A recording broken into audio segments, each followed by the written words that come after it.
Merci beaucoup à tous ceux qui participent à cette mise en place de West Devon et à vous qui êtes venus ce soir. Nous allons parler de ton livre, Grégory, Le monde de la nuit. Et tu peux dire la suite? Alors, quelle suite? La suite du titre. Ah oui, alors, le sous-titre n'est pas de moi, je préfère vous le dire, c'est de mon éditeur qui m'a dit un jour, bon, par rapport à tout ce que vous savez, on va faire un truc punchy, comment vous avez échappé à la pègre, la drogue et la sorcellerie.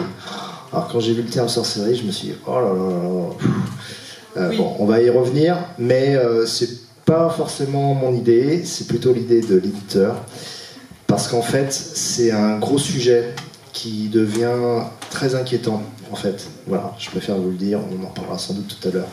Bah oui, parce que le monde de la nuit, on pense plutôt la fête, les copains, les excès, ok, bon, des fois la drogue, l'alcool, la gueule de bois, ce genre de choses, la musique, voilà, donc quelque chose de plus festif avec tout ce qu'il y a comme excès.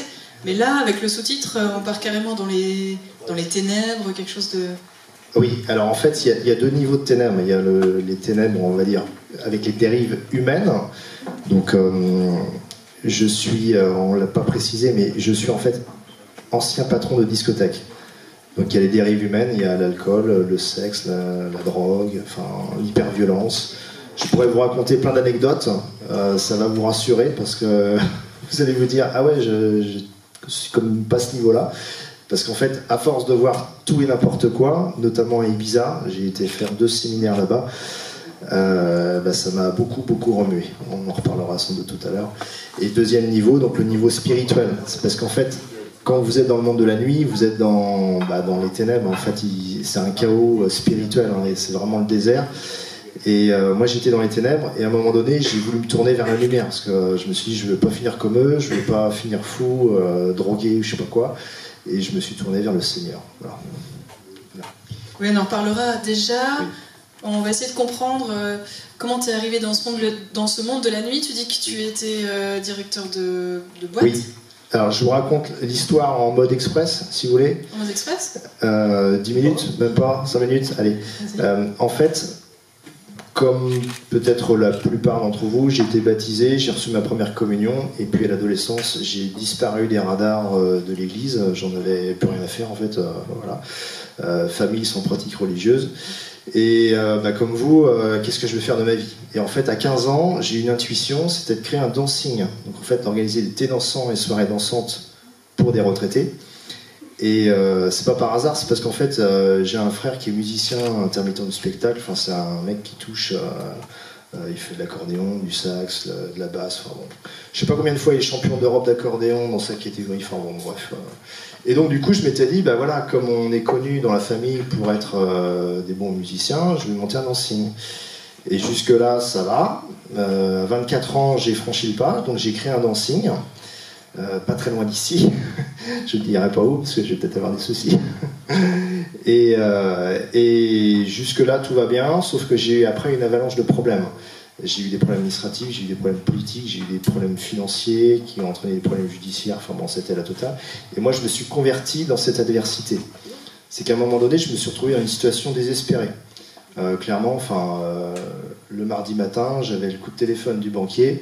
Il faut 3 000 € sur le compte d'ici 3 jours, sinon, voilà, je vous fais pas de détails, c'était situation cata, quoi. Et là, en fait, plein de questions existentielles, comment je vais faire pour m'en sortir, parce qu'en fait, c'est quand on est face à l'insupportable qu'il faut qu'on trouve des solutions. Et moi, je voyais qu'il n'y avait aucune solution humaine, et donc moi, je me suis tourné vers le Seigneur. Et c'est ce qu'il y a de très beau, finalement, dans mon histoire, c'est que j'aurais pu ouvrir une bouteille d'alcool. Je ne l'ai pas fait. J'aurais pu ouvrir un paquet de feuilles pour fumer un joint, je ne l'ai pas fait. J'aurais pu ouvrir une boîte de médicaments, prendre des antidépresseurs, je ne l'ai pas fait. Moi, j'ai ouvert la porte d'une chapelle. Et avec le recul, je suis certain que c'était la meilleure solution. Enfin, voilà, c'était le top. Je me suis mis à réciter des chapelets, et en fait, à chaque fois que j'appuyais sur l'accélérateur de la foi, il y avait une petite solution qui arrivait. Et jusqu'au jour, en fait, mon expert comptable m'a dit, voilà, vous avez 2 solutions, vous déposez le bilan, vous transformez votre établissement en discothèque. Alors moi je me disais, oh là là, transformer les télévisions en discothèque, j'avais 25 ans, enfin je sais pas si vous imaginez, peut-être à peu près dans vos âges quoi. Et je me suis dit, il va falloir que je monte une boîte de nuit, en plus il faut que ça cartonne pour que l'entreprise marche, soit rentable. Et donc j'ai franchi le pas. Donc j'ai eu plein de soucis, dépression mafieuse, enfin non, je vous fais pas de détails, mais ça n'a pas été génial. Et j'avais toujours ma petite foi en moi et je me disais, bah voilà, Dieu, faut que tu me sortes de là quoi. Et finalement, il m'a sorti de là. J'ai eu un miracle extraordinaire, c'est que je suis passé de 0 à 1000 clients en un mois. J'ai pas compris. Hein. Vous imaginez, vous vous retrouvez à la tête d'une boîte de nuit, vous ouvrez samedi soir, votre banquier vous appelle sans arrêt en disant, bah voilà, faut que le fric rentre, quoi, parce que sinon on arrête les frais. Et je suis passé de 0 à 1000 clients en un mois. Et donc à 25 ans, je commençais à gérer des situations hors normes en fait. Imaginez vous retrouver face à 1000 clients le samedi soir. Alors au début ça peut paraître sympa parce que financièrement il y a une pluie de billets de banque qui m'est tombée dessus. Sauf que plus il y a de clients en boîte de nuit et plus il y a de problèmes. Et là j'ai commencé à découvrir l'alcoolisation excessive, les stupes, le sexe, l'hyperviolence, j'ai vu des trucs, des vertes et des pas mûres.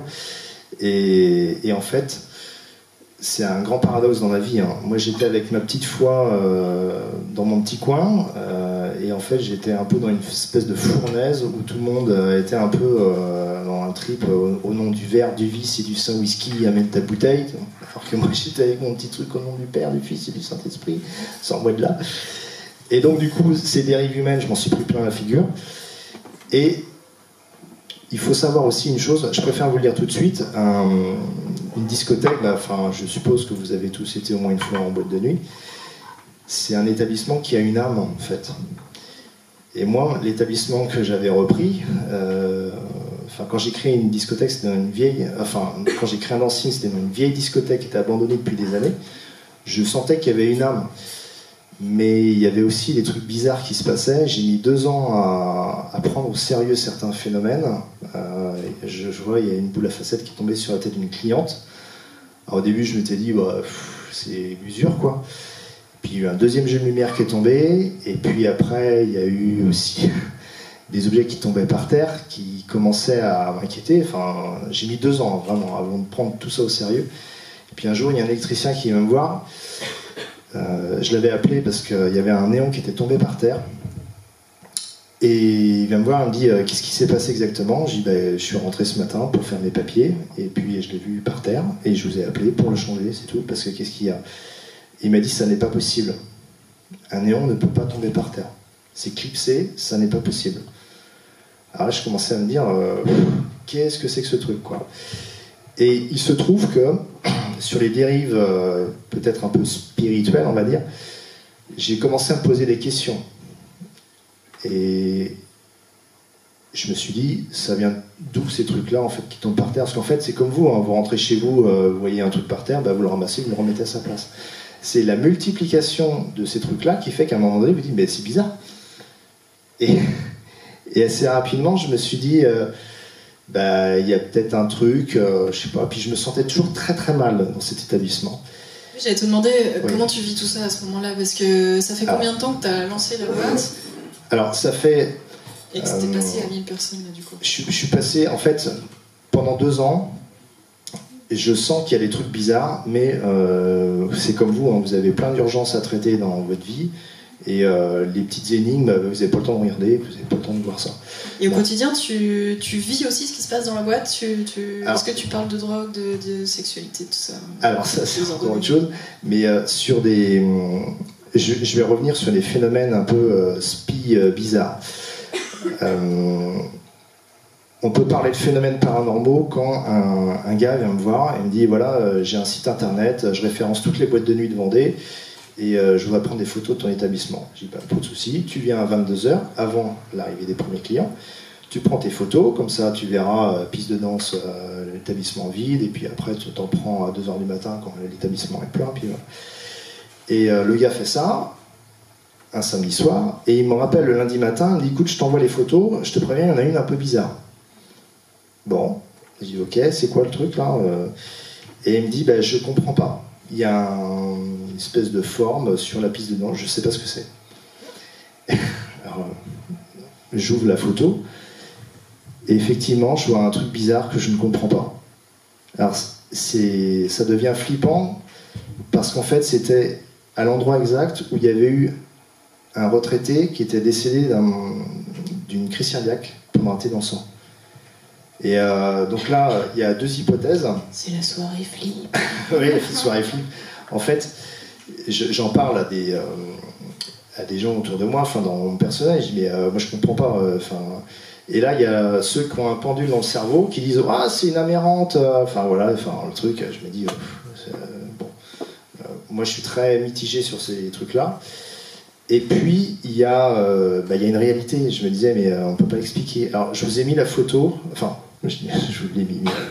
Vous pourrez aller voir si vous voulez, vous ferez votre avis. Je l'ai mis sur un site internet, grégorilacroix.com, parce que je pense que je suis appelé à témoigner, donc j'ai fait un petit site web, et j'ai publié cette photo. Donc, vous pouvez regarder. Puis, moi, j'ai pas d'explication. Et on peut se dire que c'est le début du mystère. Pourquoi ? Parce qu'en fait, à un moment donné, je commençais à être réveillé la nuit, quand la boîte de nuit était vide, donc la semaine, je recevais régulièrement des alarmes. En fait, il y avait l'alarme anti-intrusion qui détectait des trucs. Alors moi, je me disais, c'est des volatiles, enfin, pour chercher plus loin. Sauf qu'à un moment donné, je dis, putain, c'est quand même bizarre, je suis souvent réveillé, et je voyais jamais rien. Enfin. Et puis, mes caméras de vidéosurveillance se mettaient en route automatiquement quand il y avait un truc qui bougeait. Sauf que j'ai jamais pensé à la regarder jusqu'au jour où l'électricien m'a dit le néon qui tombe par terre, c'est pas possible. Donc du coup, je me suis dit je vais aller voir. Et j'ai vu. Et ce que j'ai vu n'est pas compréhensible. J'ai vu des lumières blanches qui se baladaient sur la piste de danse.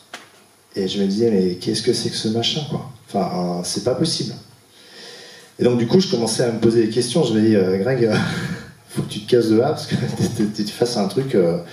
Alors, quand vous voyez une boule à facettes tomber sur une cliente devant 200 témoins, bon, c'est pas l'hystérie, hein, c'est que tout le monde voit bien la même chose. Enfin, c'est pour moi qu'il y avait un petit truc ou un médicament qui était un peu trop puissant. C'était des faits qui étaient réels, avec des témoins crédibles. En fait, il y en avait plusieurs. Et moi, je me suis dit, c'est bon, moi, les histoires de fantômes, ça m'intéresse pas, et je vends ma boîte de nuit et je m'en vais. Je sens que ça, c'est pas ça. Et pour finir, j'en ai parlé, on en reparlera peut-être après, mais je connais un prêtre exorciste. Et en fait, c'est des trucs qui sont connus partout dans le monde. C'est même pas une question de religion, hein, c'est fréquent. Et les exorcistes sont appelés à bénir et exorciser ces lieux.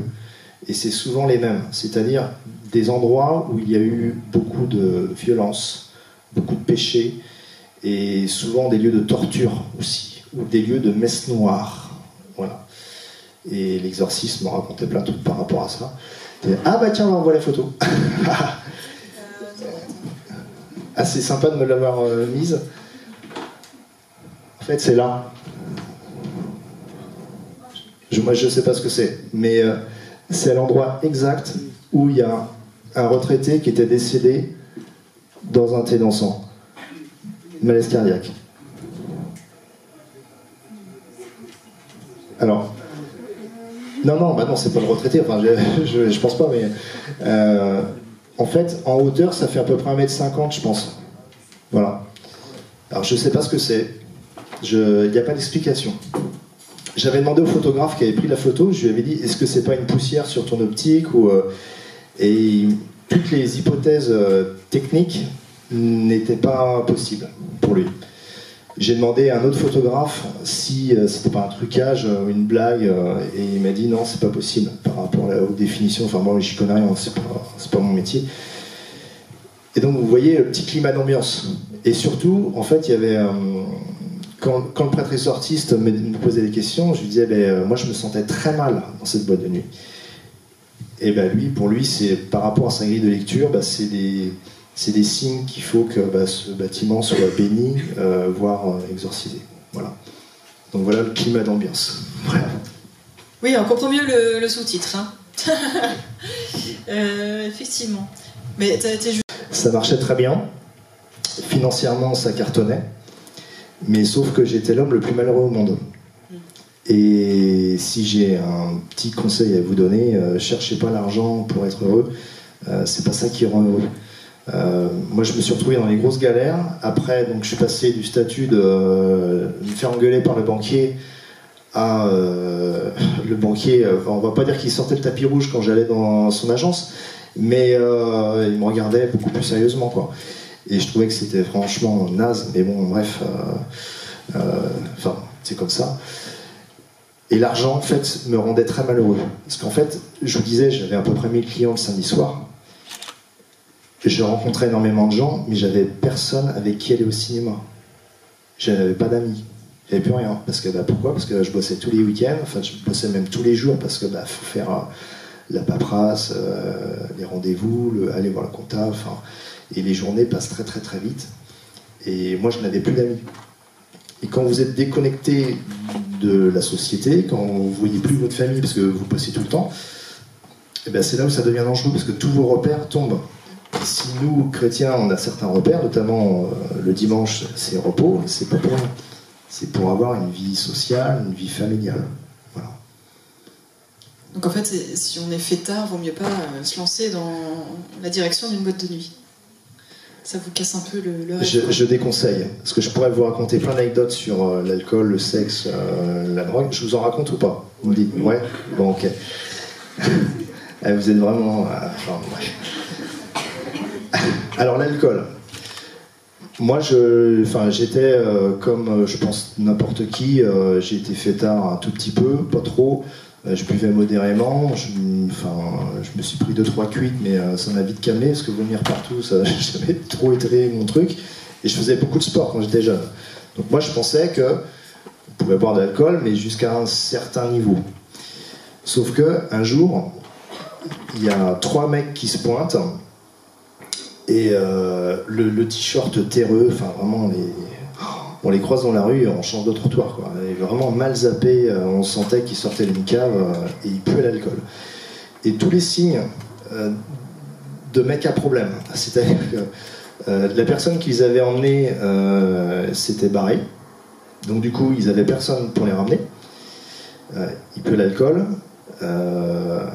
Des fois je m'amusais, je dis tu vois combien de doigts ? J'en vois 2. Et voilà. Bon. Ok. Et du coup mon ex-associé disait moi on les fait pas rentrer. Et moi je disais si on les fait rentrer, parce qu'en plus il fait froid, donc si on les laisse dehors, ils sont tellement canardés qu'ils vont s'endormir et puis ils pourraient mourir d'hypothermie. Donc on ne prend pas le risque. Donc on les a fait rentrer. Et là, carte bancaire, la bouteille de whisky. Alors jusque-là tout va bien. Sauf qu'ils étaient tellement canardés, je me suis dit je vais les surveiller une partie de la soirée. Et il se trouve qu'ils ont pris 3 bouteilles de whisky, presque chacun la sienne. Et là je me suis dit, je pensais pas qu'humainement c'était possible en fait. Je n'arrive pas à comprendre. Et j'ai voulu comprendre pourquoi ils faisaient ça. Donc en fait ce soir-là je ne pouvais pas discuter avec eux parce qu'ils étaient complètement bombardés. Et donc un samedi plus tard, j'ai été voir où est-ce qu'ils allaient faire leur point de rencontre. Donc c'était un bar, donc pas très loin d'ici, dans un petit village là, qui était le 2e point de vente d'un célèbre apéritif du sud de la France. Vous voyez ce que je veux dire ? Et en fait c'était des consommateurs, c'était des alcooliques. Ils avaient 20 ans, ils étaient déjà alcooliques. Et il y en avait un qui était maçon, il buvait tout le temps. Et moi il me disait le matin, c'était la bière. Au boulot, c'était à 10h la pause, c'était la goutte dans le café. Enfin, faut voir, faut imaginer cette vie. Et à sa tête, je me disais, son foie, il tiendra pas jusqu'à 40 ans, c'est pas possible. Après, je peux me tromper, mais c'était des alcooliques notoires. Et des cas comme ça, j'en ai vu quelques-uns. Moi, ça me fait de la peine, mais bon, c'est comme ça. Et pour vous dire à quel point je vivais dans une orgie, j'ai vendu 4500 bouteilles de whisky en 1 an, sur à peu près 50 soirées. Donc je vous laisse imaginer, ça puait le whisky. En plus c'est ça aussi qui me prenait aux tripes, c'est qu'on parlait tout à l'heure de ces phénomènes un peu bizarres, mais il y a aussi les sens. C'est-à-dire que quand vous allez sur le lieu de travail, que ça sent la gerbe, ça sent le whisky, la transpiration, c'est pas génial. Quand vous voyez des gens qui vomissent partout, c'est pas génial. Enfin, moi, c'est cet univers petit à petit qui commençait à me gangréner et je me disais, bah, faut que je m'en aille, quoi. Enfin, je suis chrétien maintenant, je suis converti, enfin, qu'est-ce que je fous là-dedans? Et ça peut paraître facile, il y a l'argent qui tombe et puis on se dit, bah voilà, il gagne beaucoup de fric, c'est bien. Mais en fait, moi, ça me rendait. Finalement, je me disais, je deviens prisonnier des richesses. C'est-à-dire que c'est les richesses, c'est le fait de ne pas vouloir perdre qui peuvent m'emmener en fait au plus bas. C'est que j'ai l'impression d'avoir un boulet de billet de banque au pied, mais ça me rend très malheureux. Et donc, du coup, je me suis dit, bon, je m'en vais, je vais vendre. Et puis, il y a eu un déclic. J'ai fait 2 séminaires à Ibiza. Donc là, c'est pareil, je pourrais vous en parler pendant quelques minutes. J'ai notamment vu David Guetta au Privilège. Alors ça peut paraître le truc waouh, je me suis jamais autant fait chier. Enfin, non mais enfin vraiment il était à l'époque encore avec Cathy Guetta. Donc il appuyait sur play, il balançait un CD. Enfin voilà, en fait c'est super simple de mixer. Et moi je me disais, il y a 10 000 personnes autour, on a payé 50 € l'entrée pour voir un mec qui appuie sur 2-3 boutons. Et puis ouais, super. Et moi je me disais, mais qu'est-ce que je fous là, quoi? Et en fait, c'est de voir l'univers autour, enfin des camés, enfin, je me dis, mais enfin, quel intérêt en fait? Et toutes ces questions existentielles me tiraillaient en fait tout le temps. Et puis, comme j'étais en séminaire, en fait, on faisait la tournée des boîtes de nuit avec d'autres patrons de boîtes de nuit français. Et puis, une fois, je suis parti dans une autre boîte de nuit qui s'appelle l'Amnésia. Et à la sortie, je me suis fait agresser par un mec, mais complètement défoncé, un cocaïnomane. Il avait des yeux, enfin, je me suis dit, mais j'avais l'impression que c'était une caméra cachée au début, parce que le mec était tellement défoncé, je me suis dit, ouais, c'est une blague. Il voulait m'arracher ma chemise, je me suis dit, je regardais ici, il n'y avait pas de caméra. Puis en fait, je l'ai poussé, puis je me suis dit, il n'y a personne qui vient. Et en fait, non, c'était un mec qui était défoncé, qui avait besoin de sa dose. Et alors, jusque-là, ça va à peu près, on peut se dire, bon, bah, c'est normal. Sauf que, en repartant vers le parking, il y avait des ambulances à peu près partout. Et là, je me suis dit, attends, Greg, t'es sur un champ de bataille spirituel, là, parce qu'il y a des gens qui font des comas éthyliques, des overdoses, enfin, c'est n'importe quoi. Il y en a 8000 en train de danser derrière, puis il y en a qui sont peut-être en train de passer de l'autre côté, et tout le monde s'en fout, en fait. Et c'est tout ça, en fait, ensemble, ça monte au tripes. Et je me disais, mais c'est pas possible, ça se trouve, il y en a qui sont en train de perdre leur vie. Et tout le monde s'en fout. Voilà, chacun était dans son trip égoïstement. Et en fait, c'était pas n'importe quand. C'était ce qu'on appelle les closing parties. Donc, c'est les soirées de clôture de la saison estivale. Donc, c'était les plus grosses soirées avec les gros DJ. Et donc, bah voilà, tout était multiplié par XXL. Et sauf que, bah voilà, la drogue est presque en vente libre là-bas. Enfin, ça n'a plus aucun sens, quoi. Je me disais, mais nous, en France, on peut se faire arrêter sur le trottoir pour état d'ivresse sur la voie publique. Et là-bas, c'est complètement l'inverse, quoi. Pour vous dire à quel point, j'en avais parlé à un chauffeur de taxi, et je lui avais dit, mais je comprends pas, parce qu'en France, il y a beaucoup de répression, et puis là, il y a rien. Et il m'a dit, bah non, c'est normal. Ici, tout le monde vit du tourisme, donc tout le monde ferme les yeux. D'où certains excès. Pour vous dire à quel point, il y a un nouveau phénomène qui fait fureur dans les îles ibériques, c'est le balconing. Je ne sais pas si vous avez entendu parler. Non, ça vous dit rien. C'est-à-dire qu'avec la drogue qui se démocratise, et l'alcool, et les soirées qui vont de pire en pire, eh bien, en fait, ils s'amusent à aller à sauter du balcon de leur chambre d'hôtel dans la piscine de l'hôtel. Sauf que les moins défoncés, ça va, mais les plus défoncés, bah, ils tombent à côté. Et d'où quelques morts. Bon, ça fait scandale en Espagne. En France, on n'a pas trop entendu parler. Mais du coup, c'est pour dire, enfin, vous êtes en train de boire une petite bière tranquille au bord de la piscine, et puis vous pouvez voir un mec qui saute. Enfin, quel est le sens de tout ça, en fait? Ça paraît vraiment impressionnant. Et du coup, après l'agression de ce cocaïnomane, moi je me suis dit, non, c'est bon, je peux plus. Enfin, moi je pouvais plus le monde de la nuit. Je vends ma boîte de nuit et je m'en vais définitivement. Voilà. Donc, voilà. C'est Ibiza finalement le déclencheur final de ouais, ça a été un gros accélérateur en disant, c'est bon, t'as vraiment vu le n'importe quoi du n'importe quoi. Enfin, les filles qui dansaient les seins à l'air. Enfin, au début ça peut paraître marrant, mais après je me dis, mais pourquoi ils font ça en fait? Enfin, il y a plus de limite en fait. avant, tu avais conscience de tout ce qui se passait dans le monde de la nuit, un peu dans les boîtes. Tu penses qu'il y a une levée de voile progressive? Ouais. Ah ouais. Tu voulais pas voir C'est pas que je voulais pas voir, c'est que j'ai été obligé de passer patron de boîte de nuit pour faire cartonner l'entreprise. Parce que mes parents étaient caution solidaire du prêt bancaire, donc on n'avait pas le choix. Fallait que soit je les jetais à la rue, ou soit ça cartonnait. Donc du coup, ça cartonnait. Bon bah voilà, merci Seigneur, à bien entendre les prières. Mais dès que j'ai pu, je suis parti parce que c'était plus du tout dans mes convictions. Mais en fait, je vois bien qu'il y a palier après palier, le mal s'installe. C'est-à-dire qu'il y a 50 ans, donc c'était plutôt les balles. Les gens se cassaient la figure, et puis en fait, souvent, après, ils allaient boire un coup après au bar ensemble. C'est qu'il y avait réconciliation, et puis on fraternisait. Tandis que maintenant, pour un oui ou pour un non, on sort un pétard, et puis on va tuer quelqu'un.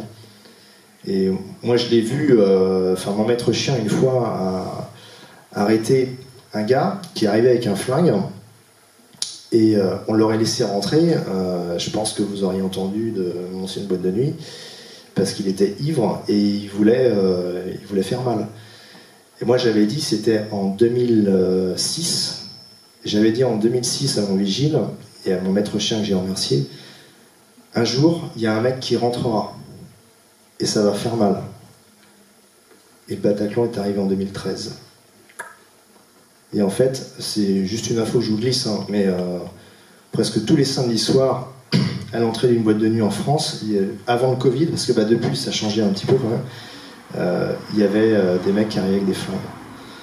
Et pendant un temps, en fait, pour l'écriture de ce livre, je m'amusais à regarder les faits divers, et en fait, partout, hein, dans le Finistère, même pas très loin d'ici, un mec qui s'est pointé à l'entrée d'une boîte de nuit avec une tronçonneuse. Viré, expulsé, le gars il dit je vais revenir mais avec une tronçonneuse. Alors au début on s'est dit ouais, il est bourré machin, et en fait oui, il est revenu avec une tronçonneuse, et je me dis mais enfin faut vraiment y aller quoi. Et là ça rejoint l'esprit du mal en fait. D'où viennent toutes ces pulsions de vouloir faire le mal? Voilà, c'est une bonne question, hein. Grosse question. Ouais. Et j'ai perdu le fil, pardon. Ah oui, parce qu'il y a tellement de choses à dire. Je comptais réagir sur quelque chose et puis Tu veux que je continue ou pas sur l'esprit du mal? Vas-y, je vais retrouver, pardon. Alors, sur l'esprit du mal, je vais continuer de manière chronologique par rapport à mon histoire. Je vends ma boîte de nuit, et comme beaucoup de gens qui cherchent un peu leur voie professionnelle, j'ai mis du temps à essayer de trouver un peu ce que je voulais refaire. Moi, le monde de la nuit, je ne pouvais plus. Et du coup, 1 an et demi après, j'ai eu une info qui m'a été glissée par un ancien confrère sur l'ouverture d'un pôle festif, un gros pôle festif, pas très loin d'ici aussi. Et du coup, je me suis dit, bon bah, tous mes projets ont capoté, bon bah, pourquoi pas, je vais investir là-dedans, puis on verra bien. Et j'ai eu une grosse expérience là-bas, qui s'est très mal finie, ça a été un échec total en termes d'investissement.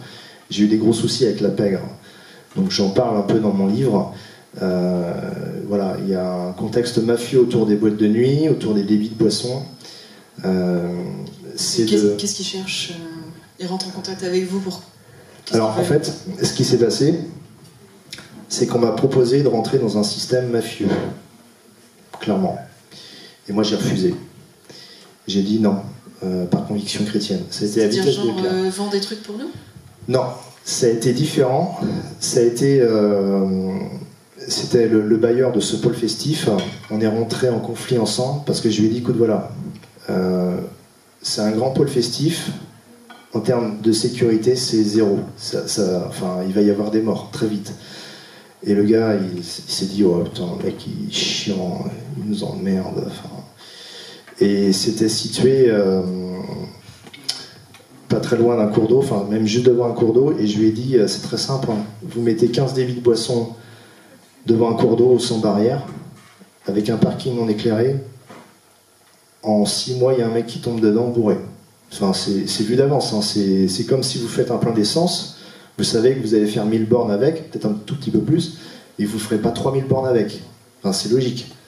Si vous fréquentez des débits de boissons, il y a forcément des gens qui vont être ivres, et s'ils ne peuvent pas rentrer à leur voiture avec de l'éclairage, et surtout si c'est au bord d'un cours d'eau, ils vont tomber dans le cours d'eau et puis ils vont mourir noyés. Et au bout de 3 mois, c'est ce qui s'est passé. Voilà, premier mort. Et donc là, comment la pègre a agi? Ils se sont dit, bon voilà, il y a des journalistes, il y avait les télés, les radios et les presses régionales. Qu'est-ce qu'on fait? Et moi j'ai dit, non, mais de toute façon c'est simple, hein, les vrais responsables, c'est machin, il faut faire ça, il faut mettre des barrières. Ah non, toi tais-toi, c'est bon, tais-toi. Et j'ai dit, ben non. Et en fait, ceux qui donnent les autorisations sont des hommes politiques. Et quand ils étaient en campagne électorale, enfin voilà, fallait pas trop les emmerder. Et en plus, c'est eux qui donnent les autorisations au débit de boissons. Donc en fait, c'est là où il y a une soudure entre le légal et l'illégal. C'est-à-dire que quand on investit dans un pôle festif sur le domaine public, donc il y a des autorisations de grands pontifes de la loi, et c'est eux qui donnent les autorisations au débit de boissons, les ouvertures tardives. Donc il faut toujours, entre guillemets, ce qu'on appelle arrondir les angles. Et moi j'ai dit non, c'est comme ça, c'est lui qui est responsable, et puis en fait, fallait surtout pas le dire. Et du coup, après, je me suis payé tous les contrôles possibles et inimaginables. Enfin, en gros, on a foutu des bâtons dans les roues tout le temps, jusqu'à temps que je dépose le bilan. Voilà. Donc, au moins, le message était très clair. En fait, la pègre agit en invisible, toujours. Toujours. Après, je ne vais pas vous en dire plus, je ne vais pas non plus vous inquiéter, mais c'est la corruption est l'arme fétiche de la pègre. Pourquoi? Parce que si on sort les fusils pour tuer tous les dissidents, bah, ça va se voir. Et quand ça se voit, c'est comme dans les cités à Marseille, bah, finalement, à la fin, ça crée trop de problèmes, ça crée l'effet inverse. C'est-à-dire ça crée des vengeances, ça crée une hostilité au sein de la population, et du coup, c'est mauvais pour le business, puisqu'il y a des gens qui commencent à dire non, c'est pas normal d'avoir des guetteurs qui se font tuer contre 13 ans, 14 ans, etc. Et après, donc, sous la pression populaire, on envoie des policiers, etc., ce qui devient très mauvais pour le business. Tandis que les grands pontifs de la pègre, eux, ils ont compris qu'il fallait faire du business de manière invisible. Voilà. Voilà. J'arrête sur le sujet peut-être pour pas vous faire peur. Bon, finalement, ça t'a aidé à partir? Oui. Ah bah là, par contre, au moins, là, ça a été clair. Je me suis dit, bon bah voilà, ils m'ont ruiné, donc retour à zéro. Mais au moins, je suis parti avec mes convictions. Et la belle histoire finale, c'est que eux, ils s'enrichissent, mais tous les piliers de leur vie s'effondrent. C'est-à-dire qu'ils n'ont plus de famille, ils ne voient plus leurs enfants, enfin voilà, et c'est la réussite sociale, point barre.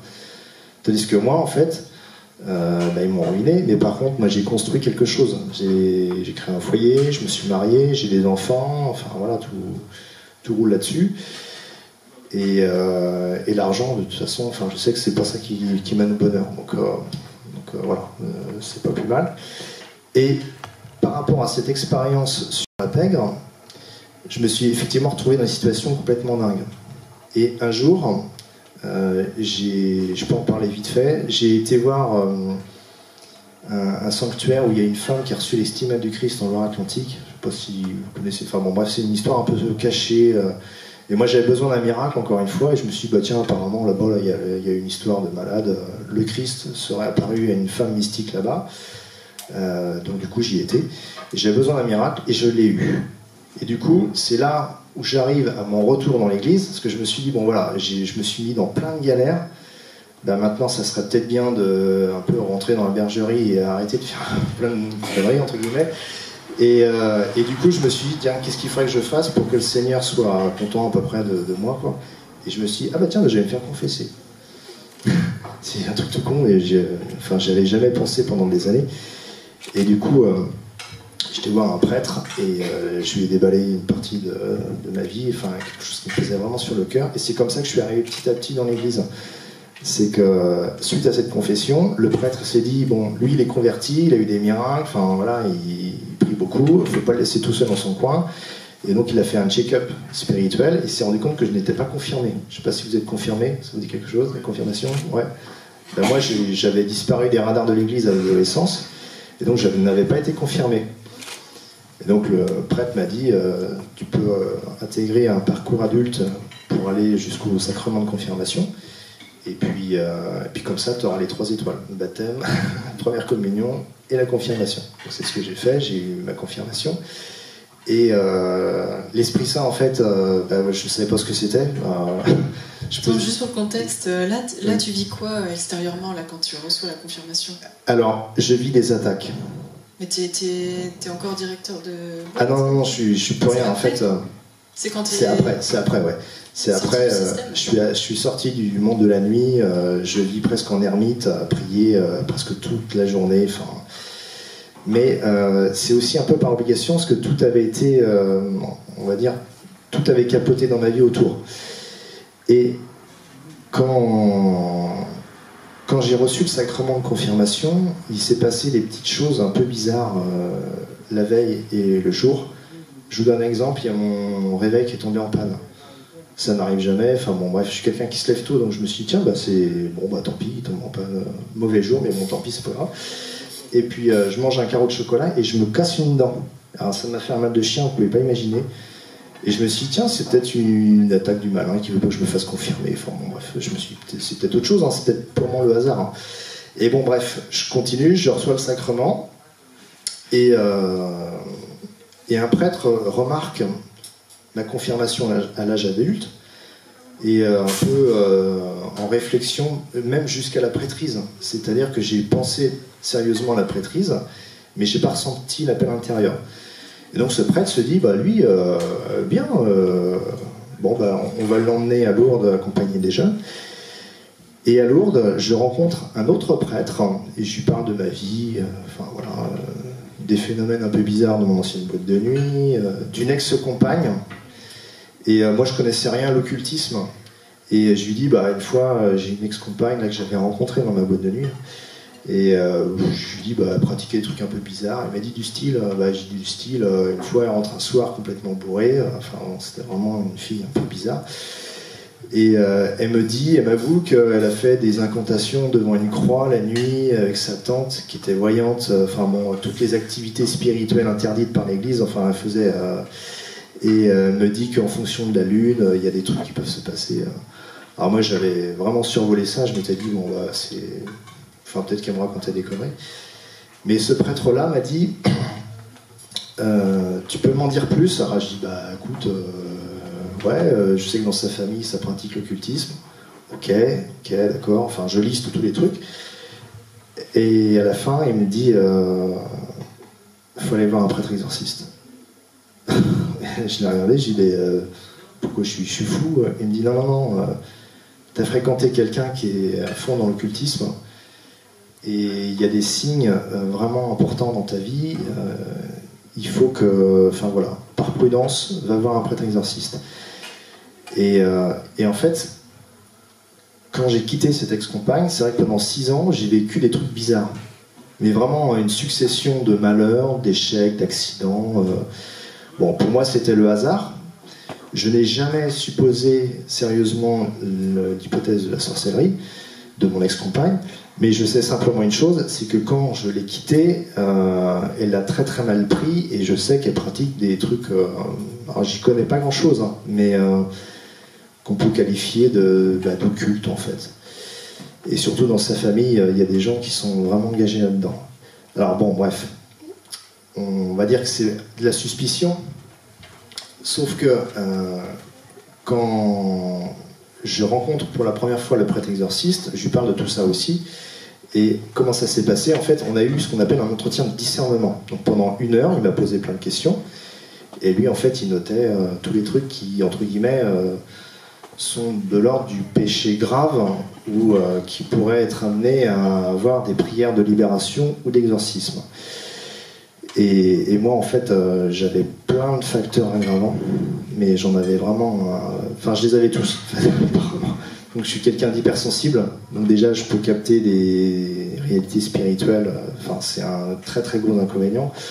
Mon ex-compagne a pratiqué l'avortement, donc ça c'est vraiment condamné par l'Église.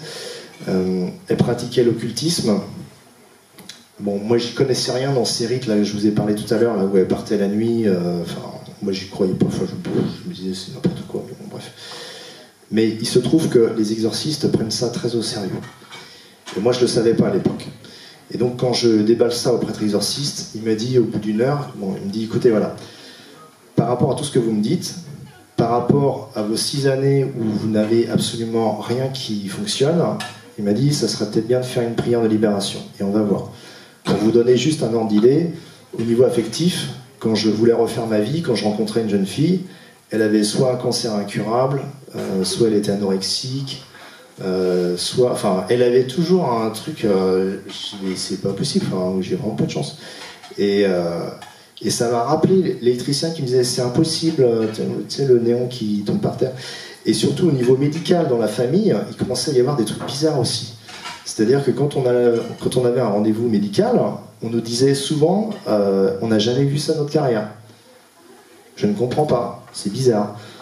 J'en parle au prêtre exorciste, et l'exorciste, il disait bon, bah, prière de libération. Et du coup, quand l'entretien de discernement s'est terminé, le prêtre exorciste me dit on va aller prier dans l'oratoire. Donc moi, à ce moment-là, je croyais en Dieu, et je suspectais fortement l'existence du diable, mais pour moi, c'était des croyances, j'avais pas de preuves. Enfin, clairement. Et sauf qu'à partir du moment où les prières de libération démarraient, j'ai eu des réactions physiques, enfin clairement que... Enfin, je préfère parler d'insolite pour le premier exorcisme, mais j'en ai eu une quinzaine, et sur un exorcisme, j'ai eu 2 faits qui se sont produits qui sont clairement surnaturels. Et c'est pas n'importe quand, en fait, c'est quand le prêtre exorciste me disait esprit d'envoûtement, esprit de magie noire, esprit de sorcellerie. En fait, j'ai vu mes jambes se lever et à un moment donné, elles sont arrivées à un degré. Enfin, je me suis dit, c'est impossible de lever des jambes aussi haut comme ça. Et surtout, elles restaient en l'air. Je me disais, mais c'est pas possible, c'est mes jambes. Et enfin, il y a une force intérieure qui a pris possession de mon corps. Enfin, c'est pas possible, quoi. Et bref. À ce moment-là, le prêtre exorciste fait une pause, et du coup, bah, les gens redescendent en bas, et je lui dis, mais ce que je viens de vivre, là, moi, ça me travaille. Et je dis, mais c'est quoi ce truc-là, c'est normal ou pas? Et lui, d'un calme olympien, il dit, oui, c'est normal. Et je dis, attendez, moi, j'ai besoin de réponses, parce que je suis fou, c'est moi qui délire, il me dit, non, c'est normal. En fait, il y a plusieurs niveaux de mal. Il y a la tentation, on y est tous soumis. Il y a l'oppression, il y a l'obsession et il y a la possession. Et moi, j'étais un cas d'oppression, donc c'était pas un gros cas en fait. Les cas les plus violents, c'est les cas de possession. Et j'étais un cas d'oppression. Et en fait, durant mon chemin de guérison pour conduire à ma libération, qui a duré plusieurs années, le prêtre exorciste m'a dit: tu as tous les symptômes d'une personne qui a reçu un maléfice. Alors, moi, j'y connaissais rien, chacun son travail. Le prêtre exorciste, lui, en fait, il disait, les personnes qui sont victimes de magie noire, elles ont les mêmes symptômes. Et c'est pour ça que ça aide au discernement, c'est qu'en fait, les prêtres exorcistes, ils posent que des questions, ils parlent quasiment jamais. C'est que des questions pour justement orienter vers le discernement, savoir, ah tiens, oui, lui, il a ça, il a ça, il a ça. Et du style, est-ce que je ressentais des sensations de froid à certains moments, notamment la nuit? Je dis, bah oui. Est-ce que je faisais des cauchemars de mon ancienne compagne? Je dis, bah ouais, des fois, ouais, ça m'arrive. Et en fait, bah ça, c'est des critères, en fait, que il n'y a pas que moi qui vis ça, apparemment. Et moi, je me disais, mais attends, pour faire un maléfice, il faut vraiment avoir un grain. Et il me disait, mais il y a vraiment des gens qui font du mal et qui sont prêts à tout pour nuire à quelqu'un, et notamment dans les déceptions sentimentales. Ils appellent ça la magie rouge. En fait, pour essayer de faire revenir l'être aimé, ils sont prêts à faire des trucs complètement dingues, quoi. Et moi, je pensais vraiment que tout ça, c'était des conneries. Sauf qu'une ancienne cliente m'avait averti, parce qu'elle, elle le faisait aussi, pour d'autres personnes. Et moi, je pensais que c'était... j'y croyais pas, en fait. Mais si, il y a des gens qui sont prêts à tout pour soit retrouver quelqu'un qui est parti, le cœur fendu, ou soit pour nuire à quelqu'un. Et par rapport à mon ex-compagne, bon, on est dans le domaine invisible, donc on peut pas parler de preuves, mais il y a eu 3 aveux quand même de pratiques qu'on peut qualifier de magie noire dans la famille de mon ex-compagne. Donc il y a mon ex-compagne qui l'a dit clairement une fois, elle a dit « j'ai été voir quelqu'un pour le calmer ». Alors c'est qui? C'est un ancien client en fait. Quand j'ai quitté mon ex-compagne, il y a un autre client qui s'est dit « tiens, je vais essayer de me la faire quoi ». Et sauf qu'il a été un peu trop insistant. Et à un moment donné, mon ex-compagne me rappelle, parce qu'elle savait que je connaissais ce client, et elle me demandait de faire le nécessaire pour qu'il arrête de l'importuner. Et moi j'ai fait ce qui me semblait être nécessaire, mais ça n'a pas été fructueux. Et du coup elle me dit, t'inquiète pas, j'ai fait le nécessaire pour le calmer. Et véridique, j'ai vu cet ancien client, un jour il s'est pointé chez moi, et j'avais l'impression qu'il recevait comme des coups de couteau, des coups de poignard dans le dos. À un moment donné, il était assis en train de prendre un espèce de café, et il s'est levé un coup, et comme s'il recevait des trucs, j'ai dit, mais il pète les plombs. Mais sauf qu'avec le recul, je me disais, mais l'imagination ne peut pas aller jusque-là. Enfin, il y a forcément un truc, quoi. Et ce client, lui aussi, était voir un prêtre exorciste. Alors je me disais, bon, c'est peut-être un hasard, en fait. Et sauf que, en fait, l'exorcisme disait qu'il y a des gens qui pratiquent des rites occultes. Et lui, il l'a vu. Il l'a vu, en fait, c'était son expérience. Il a été voir une femme, moi il me disait, voilà, je ne vais pas tout déballer ce que je fais, mais ça existe. Du style, une femme qui était mariée à un pervers narcissique, et pareil, du jour où elle l'a quitté, tout s'est cassé la gueule dans sa vie, au point où le prêtre exorciste a été appelé au secours, quoi, et il s'est rendu compte, effectivement, il y avait des phénomènes paranormaux chez elle. Et donc du coup, lui, il s'est dit, on fait une messe, il a posé le Saint-Sacrement, ils ont fait un tour des lieux, et ils se sont rendus compte qu'il y avait une poupée bizarre dans l'édredon de son lit. Donc il y avait une couture qui était défaite, en fait, et lui, par le feu de l'expérience, il sait ce que c'est, en fait, avec des os de poulet, des trucs comme ça. Et je me disais, mais il y a vraiment des gens qui font des trucs comme ça, quoi. Et donc, bon, bref, je ne vais pas casser l'ambiance, mais c'est pour vous dire qu'il y a des gens qui sont portés vers le bien, mais il y a des gens qui sont portés vers le mal. Et il se trouve que, en fait, mon éditeur, quand je disais que le sous-titre n'était pas de moi, mon éditeur, en fait, quand ils ont su mon histoire, ils se sont dit, il faut absolument que vous parliez de tout ça. Alors moi, j'étais pas forcément très chaud. Et moi, ils m'ont dit, écoutez, nous, on a des remontées d'infos, il y a des pratiques sataniques qui se développent, qui sont en expansion, et ils ont d'ailleurs sorti un livre fin septembre sur un ancien luciférien qui faisait des trucs. Mais j'ai même pas pu aller jusqu'au bout du livre, tellement je me disais, mais c'est grave, quoi, des rites, avec des bougies, bref. Et en fait, ça existe. Et moi, je suis vraiment tombé des nues. Alors, par contre, je vous rassure, le positif de tout ça, c'est que ce qui est génial, en fait, c'est que c'est le Christ qui guérit et libère. Au moins, c'est clair, net et radical. On peut vous faire du mal comme vous voulez. C'est le Christ qui est le big boss. Et donc moi, j'ai eu recours à des exorcismes. Et l'exorciste, c'est le disciple du Christ. Et donc le Christ, en fait, est venu dans ma vie, il s'est manifesté durant des exorcismes, et tout ça a dégagé. Parce que là, comment ça va après tout ça? Ces années de souffrance, en fait, j'en suis sorti. J'ai repris une vie, entre guillemets, normale, vertueuse. Donc j'ai, bizarrement, il y a eu un avant et un après le premier exorcisme, et j'ai rencontré mon épouse à ce moment-là. C'est bizarre, avant l'exorcisme, tout allait mal, et à partir du premier exorcisme, tout commençait à aller mieux. C'est quand même bizarre. J'ai rencontré mon épouse, après on s'est mariés, on a eu des enfants, j'ai repris un autre job, voilà. Et le prêtre exorciste me disait, c'est une info que je vous donne, il m'a dit, moi je préfère que tu bosses dans l'agriculture, parce que comme tu es hypersensible, tu peux capter des trucs, c'est pas génial de vivre ça. Tandis que quand tu bosses au contact de la création, tu es beaucoup plus reposé, beaucoup plus sain, et tu as bien les pieds sur terre, quoi. Et donc maintenant je bosse dans l'agriculture un peu grâce à ces conseils, quoi. Voilà. Okay. Oui. Et du coup, on a entendu dans ton histoire, le début c'était t'es rentré dans une chapelle. Oui. Qu'est-ce qui s'est passé à ce moment-là pour toi? C'est venu comment cette idée? Qu'est-ce qui s'est passé quand tu es rentré? En fait, je pense que j'ai été appelé. En fait, c'était mon chemin. C'était mon chemin. Je ne peux pas expliquer pourquoi je suis rentré dans une chapelle.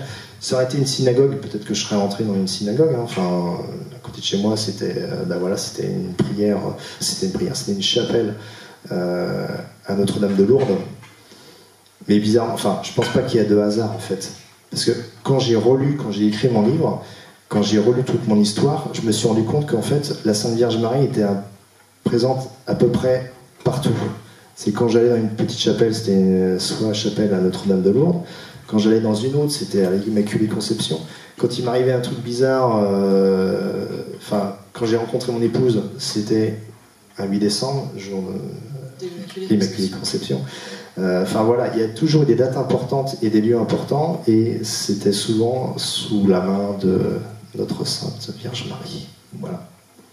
Tu penses que Dieu a toujours veillé sur toi finalement? Oui, moi je pense... Déjà pour sortir vivant de toutes tes aventures. Ouais, c'est ça. En fait, je pense qu'il fallait que je découvre les ténèbres pour mieux voir la lumière.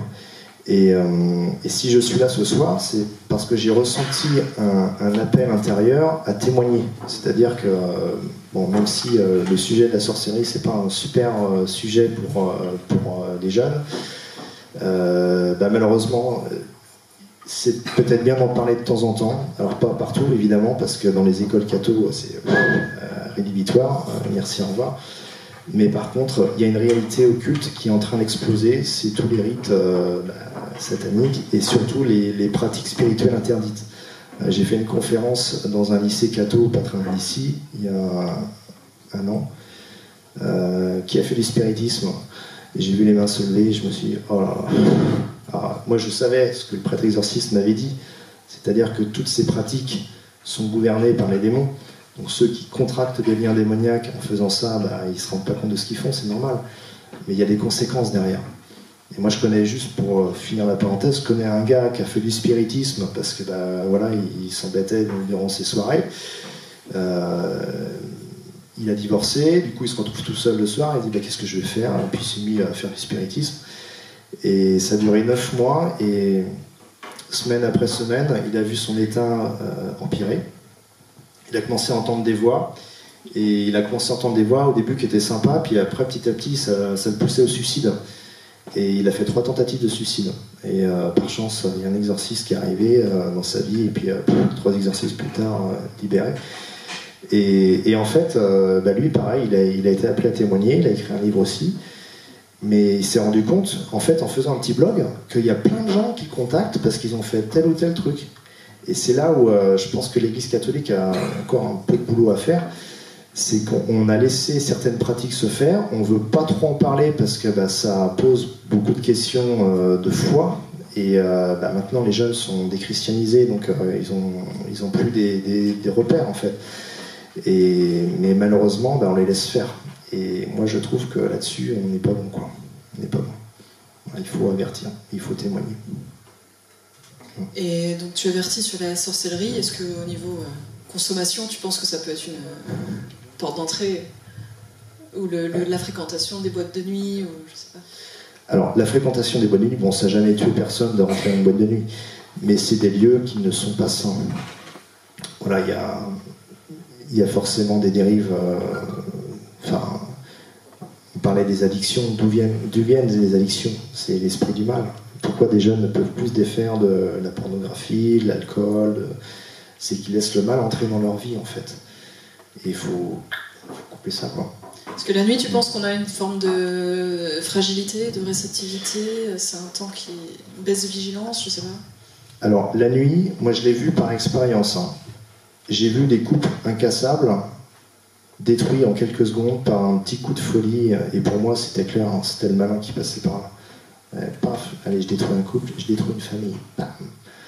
Et ça en fait, c'est le terreau favorable finalement, une boîte de nuit. C'est la nuit, donc du coup la nuit, on est fait pour dormir la nuit. La nuit on est fatigué, avec un petit peu d'alcool, un peu de, un univers féerique.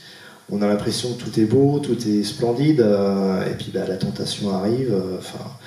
moi je pense qu'il vaut mieux éviter ce type d'établissement. Bon, ça tue personne d'y aller, hein, vous pouvez faire la fête, mais il faut garder un discernement, il faut toujours garder une certaine vigilance. C'est mon point de vue. Si vous commencez à vous bourrer la gueule, ou vous risquez plein de choses. Hein. J'ai pas parlé du sexe dans le sens où, vous imaginez, hein, il y a des gens qui font n'importe quoi. Mais vous pouvez peut-être pas imaginer jusqu'où ça va. Moi j'ai rencontré une jeune fille, alors par chance ça s'est pas passé dans mon ancienne boîte de nuit, mais qui a été violée dans une soirée. Et picolé, il y a une pile dans son verre, et puis elle s'est réveillée un matin, plus de culotte, violée. Voilà. Donc avortement, je vous laisse imaginer la catastrophe. Il faut vivre avec tout ça après, quoi. Pas simple. Heureusement qu'après il y a un max de lumière. Oui, si. Parce que dans il y a eu les exorcismes, la confirmation. Le mariage, le sacrement du mariage aussi. Le sacrement du mariage. Ouais, un 15 août. et ouais. Et finalement, est-ce qu'il y a eu qu'est-ce qui était engageant pour vous? Dans le sens que, je tourne la page de ce milieu où le mal agit, et est-ce qu'il y a un choix à faire? Il y a quelque chose qu'il faut mettre dans son quotidien? Je sais pas comment dire la question. Oui. Comment tu t'engages, toi, du coup, de ce côté-là de côté lumière? Côté lumière, en fait,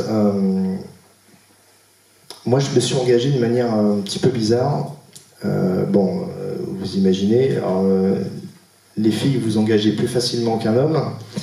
C'est comme ça, nous les hommes on met du temps à s'engager. Et mon épouse, on s'est rencontrés tard. Moi elle m'a dit c'est simple, hein, on se marie, c'est les enfants rapidement, et faut pas me laisser traîner pendant 10 ans parce qu'il y a l'horloge biologique qui tourne. Et si tu t'en vas et qu'on n'a pas d'enfant à 40 ans, moi après je serai pas maman. Donc du coup on s'est mariés, on a eu des enfants rapidement. Et moi j'essaie de trouver ce que le Seigneur voulait pour moi. Et un jour je me suis dit Saint-Joseph, qu'est-ce que tu veux que je fasse de ma vie? Je me suis mis à réciter une neuvaine à Saint-Joseph, c'était au mois de mars.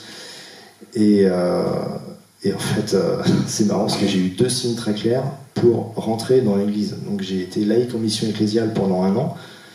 Et je me suis dit, j'ai eu 2 signes, ça doit être ça. Il veut que je sois dans l'église comme laïc en mission ecclésiale. Et avec tous les confinements, ça a été compliqué, en plus avec des enfants bas âge. Et je me suis dit, je peux pas continuer la mission. Et je trouvais que c'était incohérent en fait. Parce que je me suis dit, j'ai prié pour avoir un boulot, j'ai eu le boulot de l'EM. Et je repars, donc c'est pas cohérent. Et en fait, si, c'est très cohérent parce que j'étais pas exactement à ma place. Vu que j'ai des enfants bas âge, c'est pas facile d'être l'EM et de concilier vie de famille, hein, tu sais de quoi je parle. et du coup, je me suis dit, Seigneur, qu'est-ce que tu veux que je fasse, quoi? Je comprends pas. Et en fait, je pense très sincèrement que le Seigneur veut que je témoigne. C'est que pour avoir été vraiment dans les ténèbres, il veut que j'aille apporter de la lumière partout où mon témoignage peut être accueilli. Et il y a eu plein de signes, notamment le livre. Donc l'éditeur m'a dit, ok, on y va, vous nous racontez votre histoire, et surtout vous essayez de mettre le maximum d'infos pour alerter les jeunes sur toutes les conneries qu'ils font. Et donc du coup, on a écrit un livre entre guillemets à 4 mains, parce que moi je me sens pas écrivain.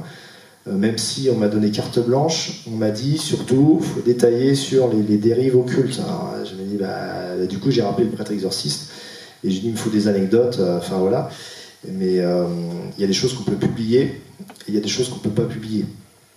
Tout ce qui est surnaturel, les cas de possession, moi je l'ai pas écrit parce que je me suis dit, les gens vont pas croire. Et pourtant, je vais pas vous faire peur, mais le prêtre exorciste me disait, il y a des jeunes qui vont sur des sites internet gothiques qui font des prières de consécration à Satan. C'est pour vous dire jusqu'où ça va. Alors ils savent pas ce qu'ils font, mais les conséquences, c'est derrière, c'est chez l'exorciste, cas de possession, et puis il faut être plusieurs à tenir la nana, quoi. Et je me dis, waouh, au secours. Donc bref, du coup, moi je pense que je suis appelé à témoigner aujourd'hui.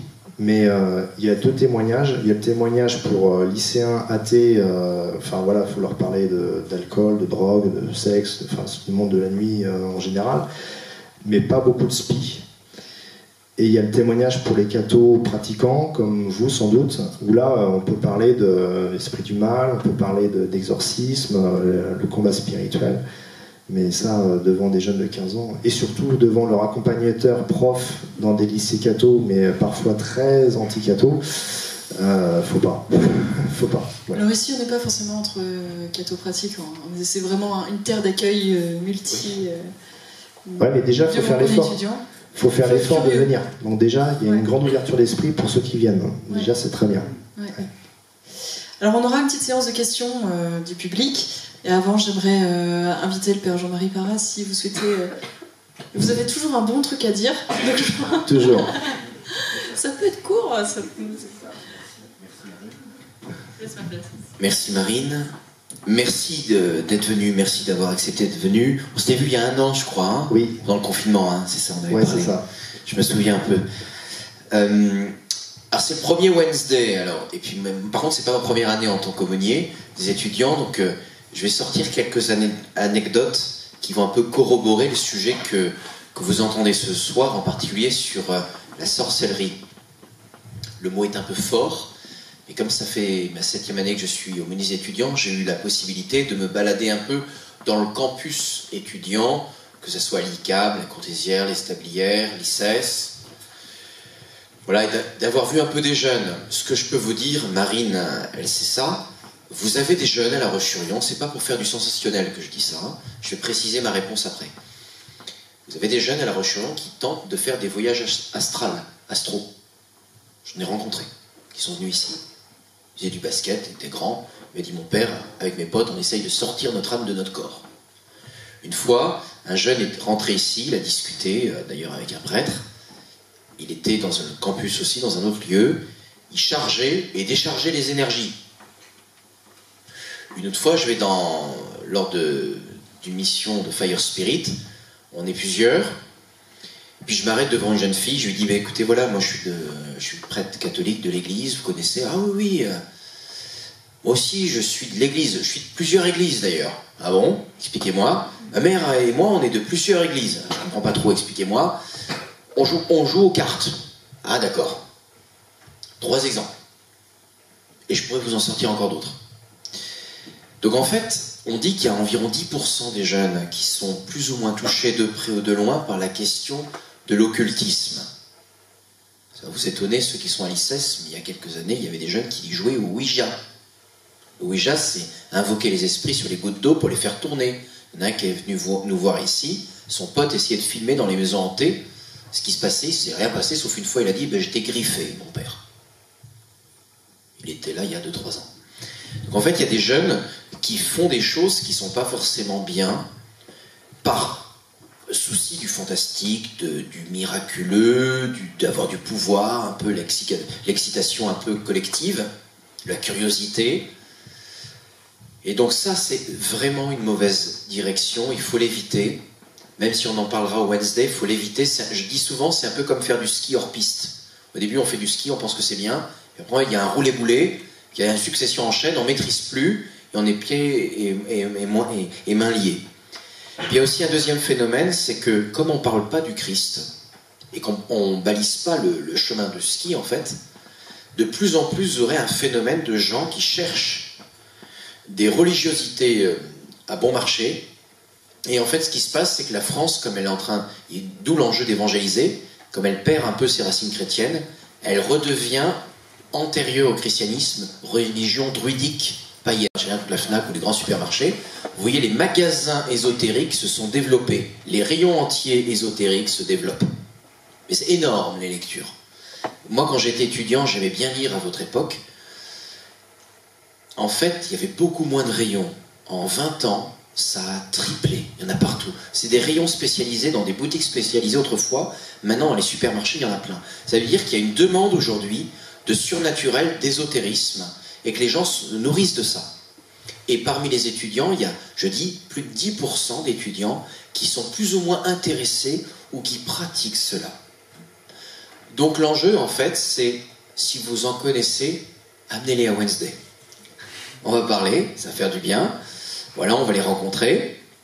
On va essayer, on verra ce qu'il faut faire. Des fois, une bonne confession. Des fois, une bonne prière, des fois un peu plus, mais surtout, ayez conscience qu'il y en a qui ne connaissent pas le Christ, qu'il y en a qui choisissent des chemins obscurs et qui voudraient connaître la vérité et la lumière. Mais sans la connaître, ils se trompent soit par méconnaissance, soit par séduction d'un pouvoir. Et en fait, ces gens-là ne sont pas très éloignés de nous. Hein? Ça peut être, et il peut y avoir des professionnels, je vais vous donner un exemple. Moi, je me suis converti à l'âge de 20 ans. J'étais aux Beaux-Arts. Et au milieu des Beaux-Arts, il y a tout ce que vous voulez. J'ai des très bons amis, j'en ai un, on se voit plus vraiment maintenant, mais c'était un ami à l'époque. Aujourd'hui, il travaille au CNRS. Il travaille au CNRS dans les microscopes pour les périscopes sur les missions martiennes, pour y penser des trucs. Donc, des gens plutôt rationnels, quoi. Ben, dans sa famille, en fait, on tirait les cartes. Comment on peut cohabiter entre des hauts niveaux d'études rationnelles et pour ce qui est de la vie quotidienne, de fonctionner à tirer les cartes? C'est aberrant. Donc ces gens-là, il y en a plus qu'on pense en fait. D'où l'enjeu de leur parler du Christ, de les inviter à Wednesday pour essayer de discuter, d'avoir des questions, de proposer des pistes. Voilà ce que je voudrais dire un petit peu ce soir. Voilà, je rends la parole à Marine. Merci à vous. Merci Père Jean-Marie.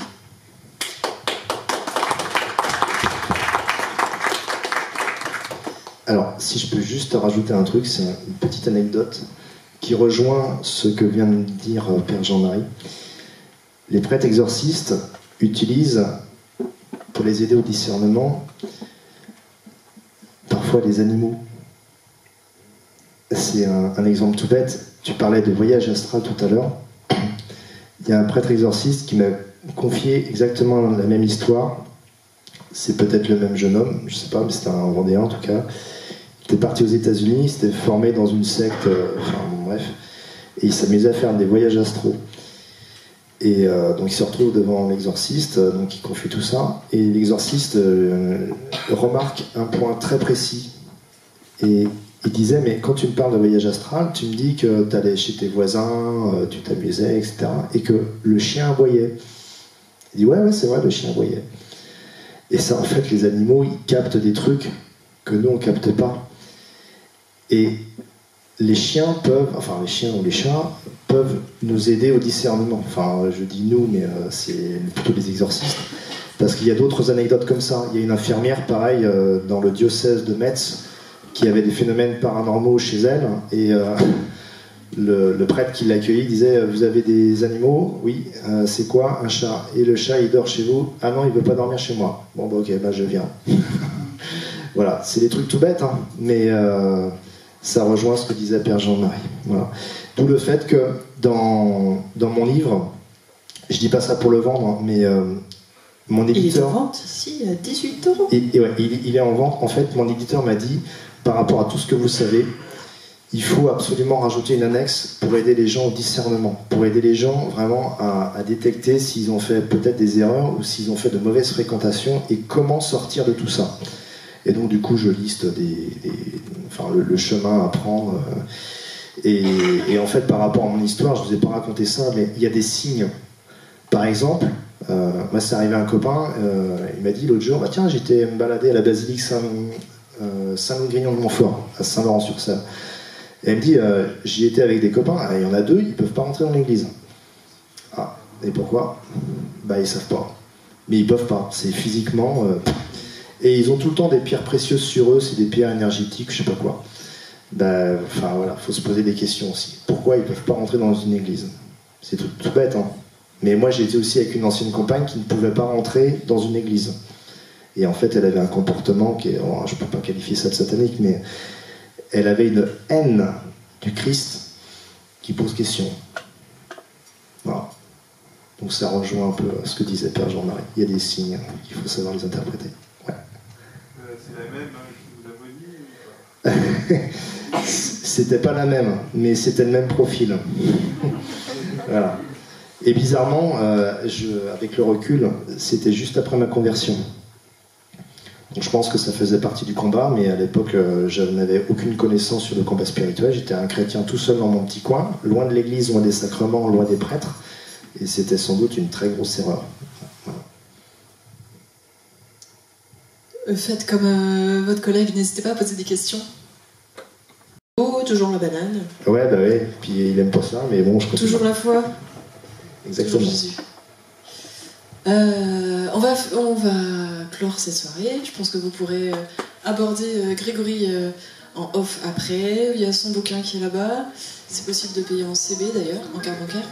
Et en tout cas, on vous remercie tous ceux qui ont participé, de près, de loin. Et on peut se retrouver la semaine prochaine, si vous voulez, avec une enquête spirituelle sur les expériences de mort imminente. Ah, super.